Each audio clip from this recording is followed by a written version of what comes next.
Lucas, capítulo 24. É uma passagem muito forte que Deus trouxe ao coração da igreja. Lucas 24, do versículo 32 ao 35.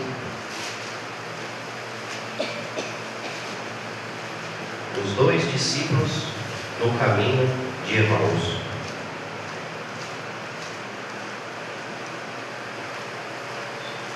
Amém? Lucas 24, do 32 ao 35. E disseram um para o outro: porventura não ardia em nós o nosso coração, quando pelo caminho Cristo nos falava e quando nos abria a Escritura?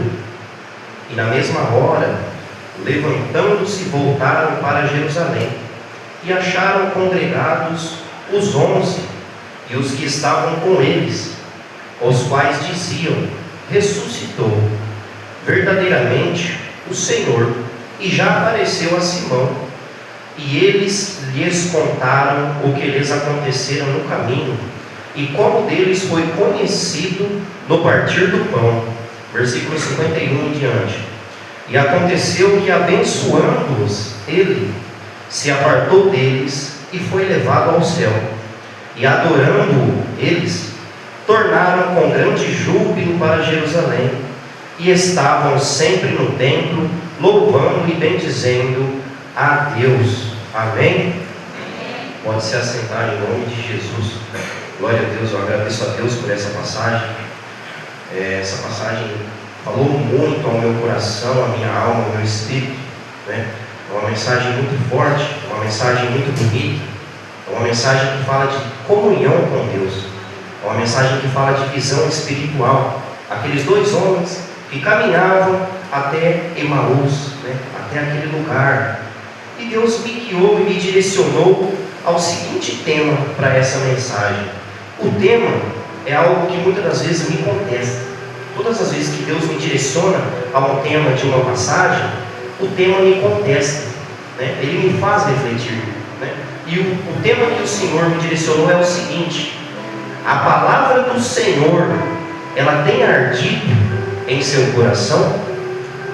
A palavra do Senhor, ela tem ardido em seu coração? Perceba, né? Se a gente for lá no capítulo 24, do versículo 13 em diante, que é onde a gente vai fazer, né, a nossa avaliação, o nosso aprofundar na palavra, a passagem vai dizer o seguinte: e eis que no mesmo dia iam dois deles para uma aldeia que distava de Jerusalém 60 estádios, cujo nome era Emaús. Então aqui a Bíblia está falando que haviam dois discípulos que estavam caminhando para Emaús. Eles estavam retornando de um lugar. A gente vai ver que lugar é esse. A gente vai apreciar esse lugar, né? O Calvário, a crucificação de Cristo. Homens que caminharam ali, que acompanharam o ato da crucificação de Cristo, e estavam retornando cabisbaixo, porque não viram Cristo ressuscitar. Estavam apressados, crentes apressados, pessoas apressadas, né? A pressa nos direciona a lugares errados, a pressa nos direciona a caminhos falhos, caminhos tortos. Os dois discípulos estavam conversando sobre o que aconteceu com Cristo. No versículo 14 diz o seguinte: e iam falando entre si de tudo aquilo que havia sucedido.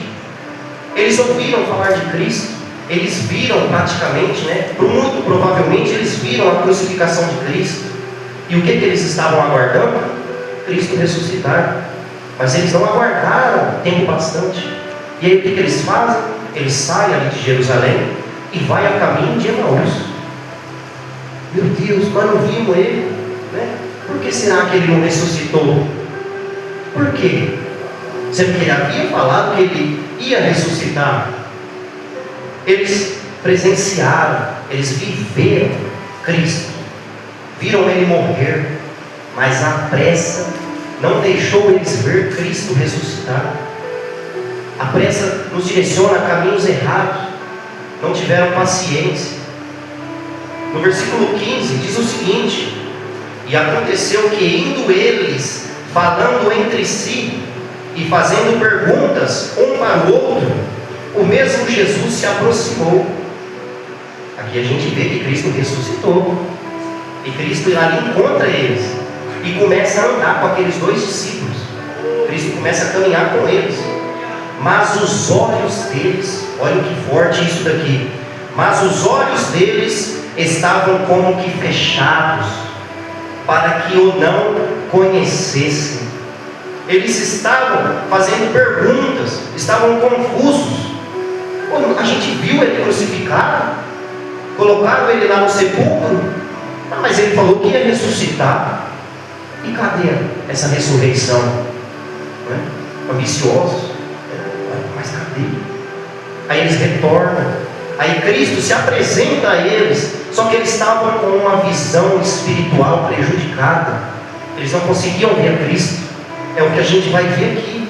Os olhos deles estavam como que fechados, estavam com Cristo, olha isso daqui, estavam com Cristo, mas não conheciam, não conseguiam identificá-lo. Cegueira espiritual. Há muito dessa cegueira dentro das igrejas. Estão caminhando no lugar onde Cristo está, mas não conseguem sentir, não conseguem ter o tato espiritual. Isso está impregnando nos dias atuais, mas há cura para isso, e a gente vai ver no decorrer da passagem. A falta de visão espiritual, a cegueira espiritual, isso acontece muito, seja desde um cargo mais alto até um cargo mais baixo, ou até aqueles que estão na nave da igreja. Acontece com todos, se não conseguirem se posicionar. Mesmo que você não veja, olha que bonito isso daqui, Cristo estava com eles, eles não conseguiam ver a Cristo. Mesmo que você esteja com cegueira espiritual, Cristo está ali. Olha que bonito, Cristo está ali. Talvez você não esteja conseguindo sentir Ele, talvez você não esteja conseguindo viver Ele, mas Ele está ali. Eu fiquei pensando isso quando o Senhor falou do seu pai, orando para aquele homem, no leito, praticamente já à beira da morte. Ele estava com Cristo já antes de partir. Olha o que ele falou: eu tenho certeza, que logo nos veremos, Senhor. Esses homens, eles queriam ver a Cristo, mas não tiveram paciência de esperar o tempo certo. Não esperaram, saíram andando, mas o Cristo estava ali. É muito lindo a gente ver dessa forma, a gente perceber isso. Faziam pergunta um para o outro, confusão. A cegueira espiritual traz confusão, ela te deixa embaraçado, você não consegue ver a luz da verdade na sua frente. E isso acontece com todos nós. Ai de quem falar que isso não acontece com ele ou com ela. Acontece com todos, mas Cristo está do nosso lado. Glória a Deus. Do versículo 17 ao 21 diz o seguinte: Cristo conversa com eles, mas lembra, eles não identificaram Cristo. Para eles aquele era um homem normal, não era o Cristo. No 17 diz o seguinte: e ele lhes disse: que palavras são essas que caminhando trocais entre vós, e por que estáis triste? E respondendo que tinha o nome de Cleopas, disse: és tu só peregrino em Jerusalém, e não sabe as coisas que nela têm sucedido nesses dias? Aquele homem achava que ele sabia muito. Cleopas achava que ele sabia muito. Olha com quem ele estava falando, com o próprio Cristo. Como você pergunta o que a gente está falando? Você não está ouvindo tudo que está acontecendo lá em Jerusalém? Mal sabia ele que ele estava falando ali com o próprio Cristo, dialogando com o próprio Cristo que ressuscitou. E ele lhes perguntou: quais coisas são estas? E eles lhes disseram: as que dizem a respeito de Jesus, o Nazareno, que foi um profeta poderoso em obras e em palavras diante de Deus e de todo o povo. E como os principais dos sacerdotes e os nossos príncipes o entregaram à condenação de morte e o crucificaram. Preste atenção nisso daqui, 21. E nós esperávamos, eles já não esperam mais, eles estavam esperando, mas lembra, eles não tiveram paciência. Esperávamos que fosse ele que remisse Israel, mas agora com tudo isso, é já o terceiro dia desde que essas coisas aconteceram. Mas perceba que Cristo pergunta: por que estáis tristes? Por mais que eles não tiveram paciência de esperar, Cristo identificou a tristeza deles. Por que, meu Deus, que tu não ressuscitou? Eles falharam. Perceba que eles falharam, mas o Senhor se apresenta a eles nas falhas. Talvez você esteja falhando, talvez você esteja com essa cegueira espiritual, que não está permitindo você chegar até os pés de Cristo, que não esteja permitindo você ter tato com Cristo. Saiba que Cristo, Ele identifica os seus sentimentos. Olha que bonito isso daqui. Por que vocês estão tristes? Era o próprio Senhor perguntando a eles. É a mesma coisa que o Senhor te pergunta: por que você está aflito? Por que você está aflita? Aí você tem que se lembrar, não é da pergunta, você tem que se lembrar daquele quem te faz a pergunta, que é o próprio Senhor. O Senhor, Ele se apresenta a você e te pergunta: qual é o seu problema? Acha que o Senhor precisava perguntar para eles por que eles estavam tristes? Ele é onipresente, onisciente, Ele sabe de todas as coisas, mas Ele queria ouvir deles. É o que Deus quer de nós. O que está acontecendo, Rafael? O que está te afligindo tanto, minha irmã? Por que na madrugada você anda chorando, aflita? Talvez o seu travesseiro já anda muito molhado na madrugada, né? Talvez aquele cantinho da sua casa que você se assenta, ou aquele cantinho que você tem em especial para chorar. Muitas pessoas têm esse cantinho, né? O Senhor está ali. O Senhor está ali. Eles estavam confusos, quebrantados. Eles não creram completamente. Talvez você esteja assim: meu Deus, eu estou numa luta sem saída. Eu estou numa situação que eu não consigo ver saída. Não retorne para trás igual eles fizeram. O Cristo ainda foi piedoso, que foi até eles. Saiba que o Cristo está do seu lado. Creia no Deus que você serve. Ele faz tudo no tempo certo. Nós aprendemos hoje que o nosso Deus, Ele não é estimado ao tempo, mas é o tempo que é estimado a Ele. Deus não obedece o tempo que obedece a Ele. Saiba disso, leve isso para a sua casa, para a sua família, para a sua vida, nesse culto da família. Do versículo 22 em diante diz o seguinte: é verdade que também algumas mulheres dentre nós nos maravilharam. Olha o que ele está falando. É verdade que muitas mulheres entre nós nos maravilharam. Ali eles estavam maravilhados com situações que mulheres viveram. Aqui Deus me direcionou a falar de mulheres, as quais de madrugada foram ao sepulcro e, não achando o seu corpo, voltaram dizendo que também tinham visto uma visão de anjos, que dizem que ele vive. Olha quem está dizendo que Cristo está vivo. E alguns dos que estavam conosco foram ao sepulcro e acharam ser assim como as mulheres haviam dito, porém não ouviram. As mulheres foram as primeiras testemunhas da ressurreição de Cristo. Foram as primeiras que procuraram o Senhor.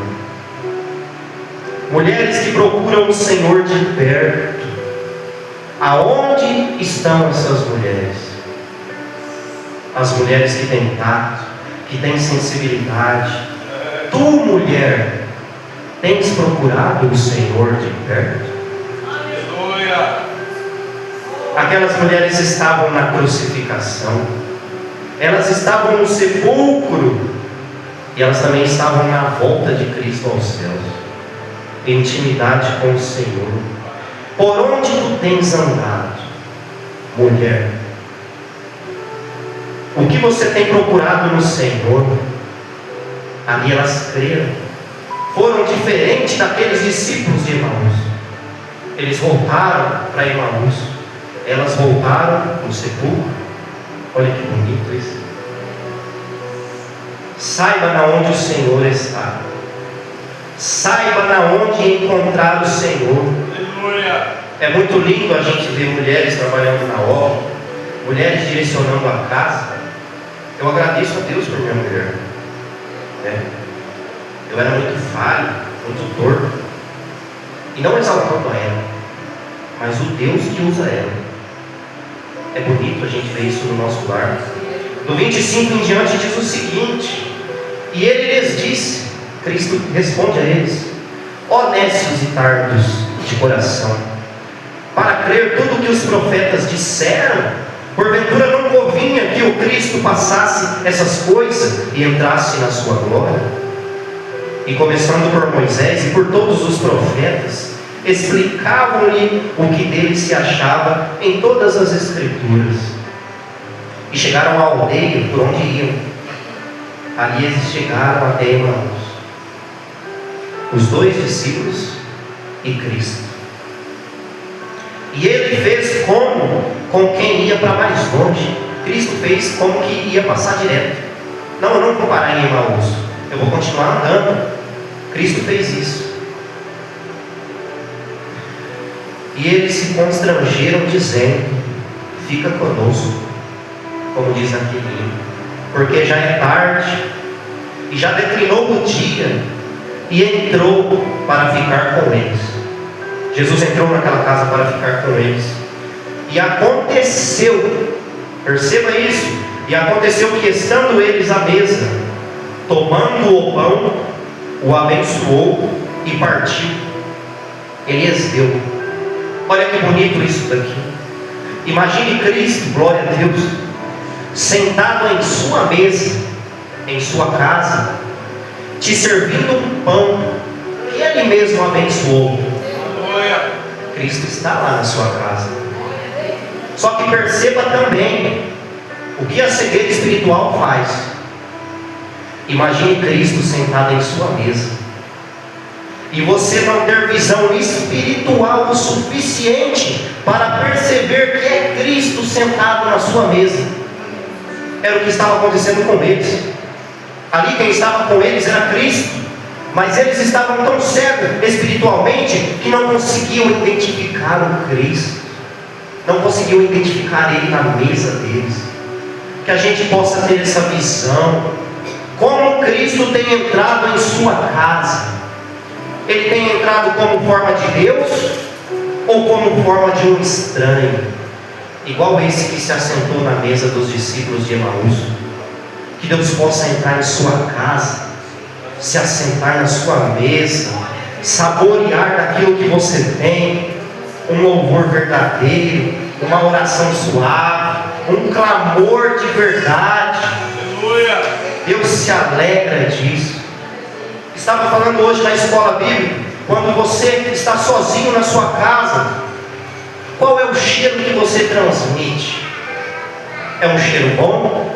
Ou é um cheiro podre, espiritualmente falando?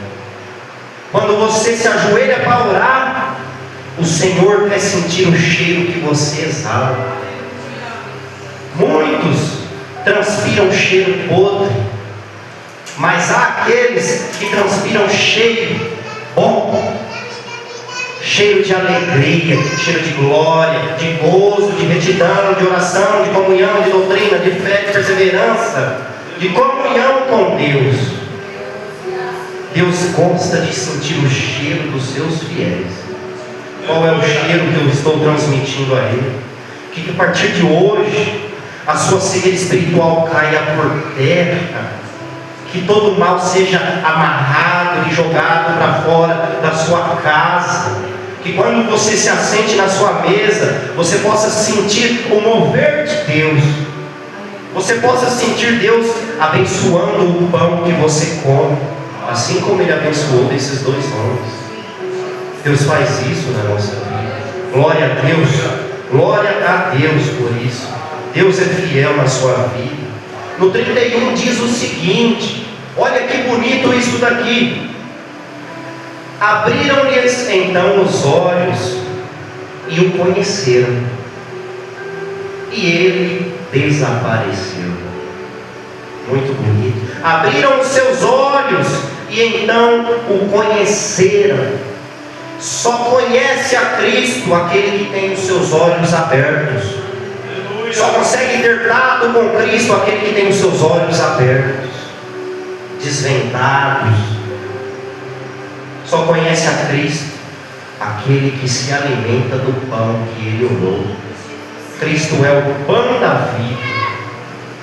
Cristo nos reme, nos abençoa, nos perdoa, e Ele abre os olhos. Ele abre os nossos olhos. O que é esse abrir os olhos? É a sensibilidade com o Espírito Santo. É quando você vai tomar uma decisão na sua casa e você se ajoelha para orar e a resposta vem, e você sabe que não é você.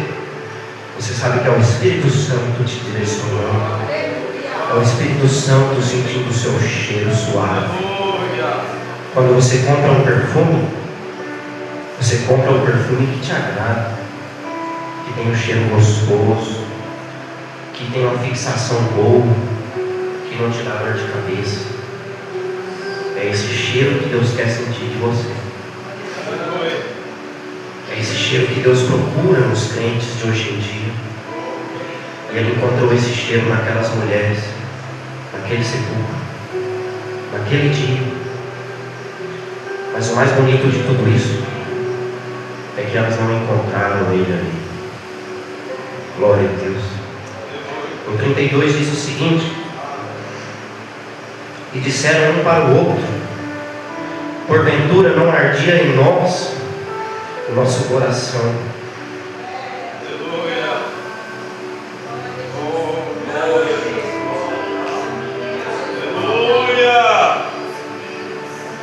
O seu coração está ardendo diante da presença de Deus?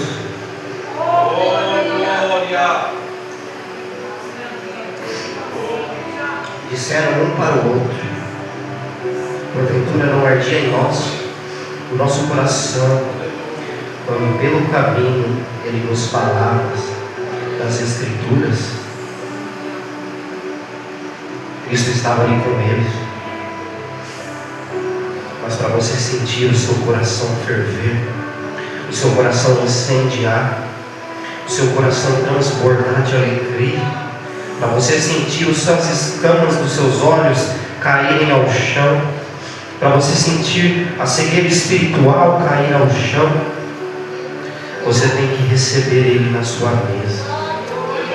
Você tem que ter sentimento, sensibilidade, para saber que aquele que cuida da sua mesa é o Cristo vivo, que ressuscitou no terceiro dia.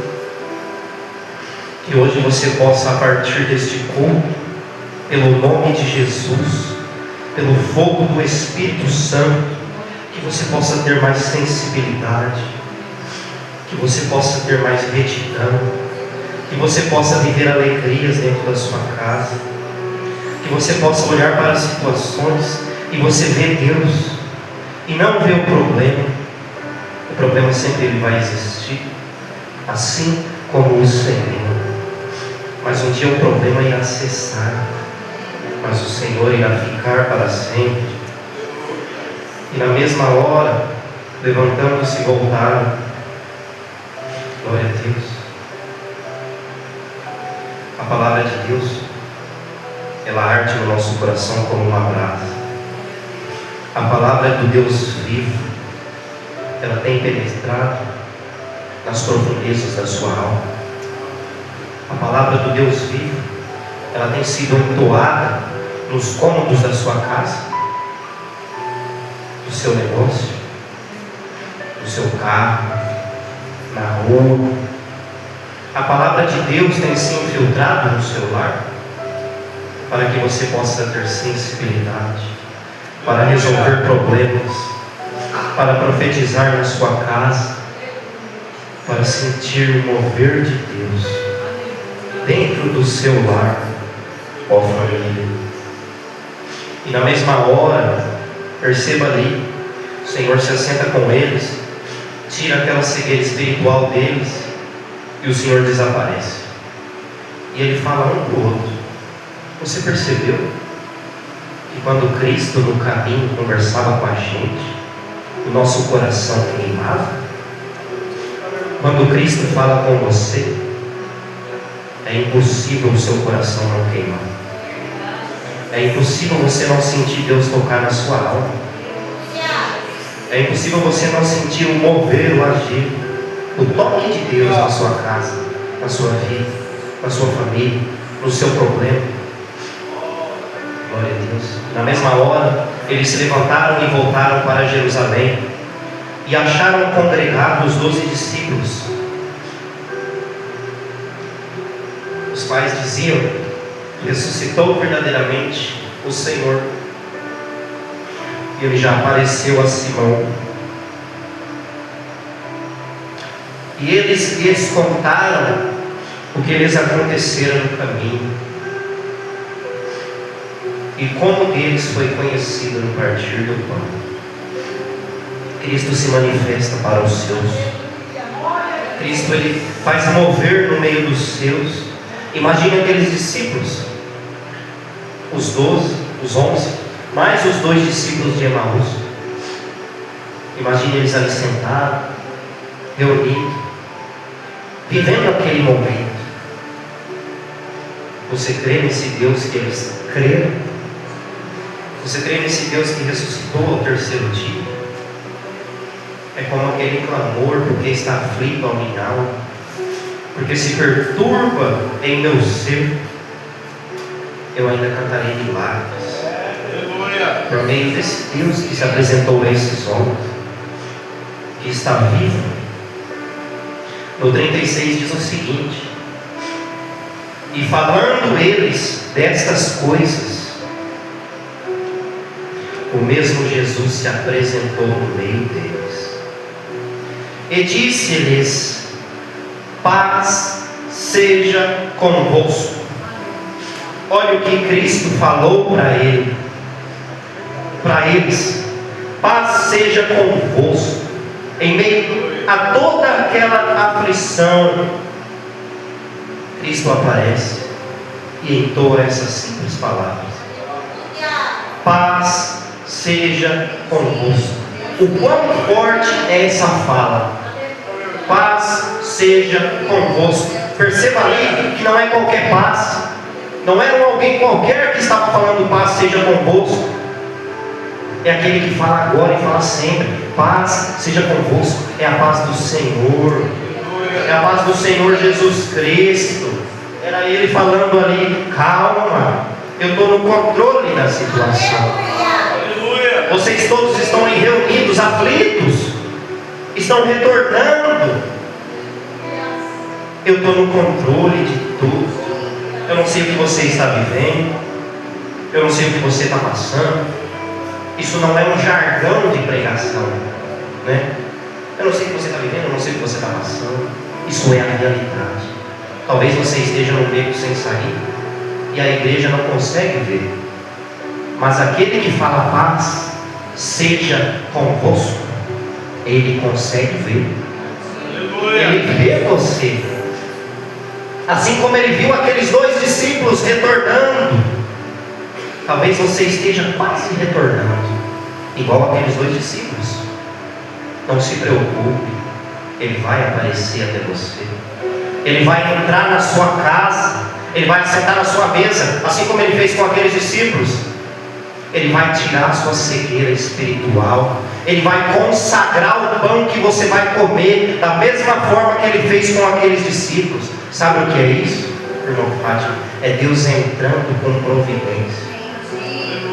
Eu estava pensando hoje, nossa, essa passagem, muitas pessoas levam ela, mas sabe por que toda vez ela é contada de uma forma diferente? Porque a palavra de Deus, ela é viva. Aquele que é vivo, ele não consegue viver 2 vezes a mesma coisa igual. A palavra ela sempre vai ser mostrada a você de uma forma diferente. Paz seja convosco. A cruz não parou a Cristo. A cruz não cessou Ele. Ele ressuscitou, Ele aparece a Ele. Calma, calma, discípulos. Eu estou no controle. A minha paz esteja com vocês. Amém? Glória a Deus. E eles, espantados e atemorizados, pensavam que estavam vendo um espírito. E Ele lhes disse, Cristo diz assim: por que estáis perturbados? Talvez você esteja assim, perturbado. Isso não é um problema, lembre-se, há um Deus que cuida de tudo. E porque sobem tais pensamentos aos vossos corações? Perceba que Cristo ali, Ele viu que eles estavam perturbados, mas não foi só isso. Cristo viu até os pensamentos dos discípulos. Cristo viu os seus pensamentos. Olha quão profundos são essas palavras. Se você for espiritual para entender isso, aqui é o Senhor falando com você. Porque você está perturbado? Porque sobem tais pensamentos no seu coração? Aí Cristo fala assim para eles: vejam as minhas mãos. Eu sou o mesmo que colocaram naquela cruz. Tocai e vede, pois um espírito não tem carne nem ossos, como vedes que eu tenho. E dizendo isso, mostrou-lhe as suas mãos e mostrou os seus pés. E não crendo eles não creram ainda. Mas por quê? Porque eles estavam com grande alegria, maravilhados. Disseram-lhes: tendes mais alguma coisa para mim comer? E Cristo fala: agora sou eu que venho até você. Cristo tirou a cegueira espiritual deles. Aí depois fala: agora eu vou assentar para comer com você na sua casa. E Cristo pergunta: tem alguma coisa aí para mim comer? E Cristo nos pergunta isso. Talvez Ele esteja batendo na porta da sua casa: tem alguma coisa aí para mim comer com você? Glória a Deus. Tem alguma coisa aí que você pode me oferecer? Quantos de nós estamos oferecendo a nossa mesa para o Senhor? Saiba que Ele está na porta da sua casa. Tem alguma coisa aí para mim?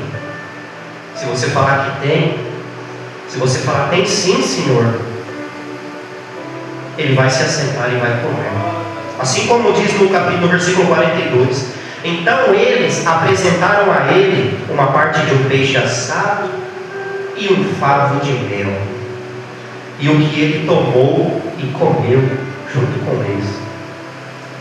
O Senhor adentra hoje na sua casa, em nome de Jesus. Aleluia. Que na sua casa, se você não tinha um bom alimento para Ele, que a partir de hoje você tenha um banquete. Que quando você dobrar os seus joelhos para dormir, você fala: Senhor, eu estou hoje te servindo um banquete, uma oração verdadeira, um clamor verdadeiro. Eu não sei orar, apenas chora, apenas ajoelha. Eu não estou conseguindo ajoelhar, deita no travesseiro e fala: meu Deus, se assente na minha mesa. Aleluia. E Ele vai se assentar. Antes dele ser crucificado, Ele se assentou com os discípulos e Ele disse: ansiei muito em comer essa Páscoa com vocês, convosco. Ele tem essa ânsia de saborear aquilo que você prepara para Ele. Prepare um prato gostoso para o Senhor. Eu acredito que quando você recebe alguém especial na sua casa, você faz algo gostoso, né? Você faz algo saboroso. Tenha esse banquete na sua mesa quando o Senhor bater lá. Glória a Deus. E disse-lhes: são estas as palavras que vos disse, estando ainda convosco. Ali Cristo estava falando com eles. Convinha que se cumprisse tudo o que por mim estava escrito na lei de Moisés, e nos profetas, e nos salmos. Ali Cristo estava falando: tudo isso tinha que acontecer, eu tinha que morrer, mas eu tinha que ressuscitar, para que a verdadeira obra seja cumprida. E olha que bonito o que o Senhor fala para aqueles homens. Olha que lindo isso daqui. Então abriu-lhes o entendimento.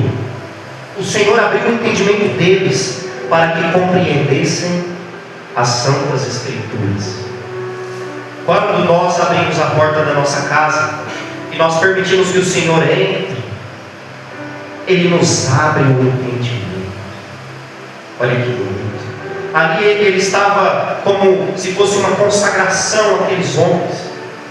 E o quão bonito é compreender as Sagradas Escrituras, porque ela é profunda. É a Sagrada Escritura, através do Espírito Santo, que vai penetrar na sua alma, que vai curar a sua depressão, que vai curar a sua tristeza, que vai ouvir o seu clamor. Quando você clama, o Espírito Santo te ouve. Glória a Deus. E disse-lhes: assim está escrito, e assim convinha que o Cristo padecesse e ao terceiro dia ressuscitasse dos mortos. E em seu nome, olha que bonito isso daqui, e em seu nome se pregasse o arrependimento, a remissão dos pecados, em todas as nações, começando por Jerusalém. E dessas coisas sois vós testemunhas. E eis que sobre vós, olha que bonito, e eis que sobre vós, essa promessa não parou lá nos discípulos, ela continua até hoje. E eis que sobre vós envio a promessa de meu Pai. Ficai, porém, na cidade de Jerusalém, até que do alto sejam revestidos de poder.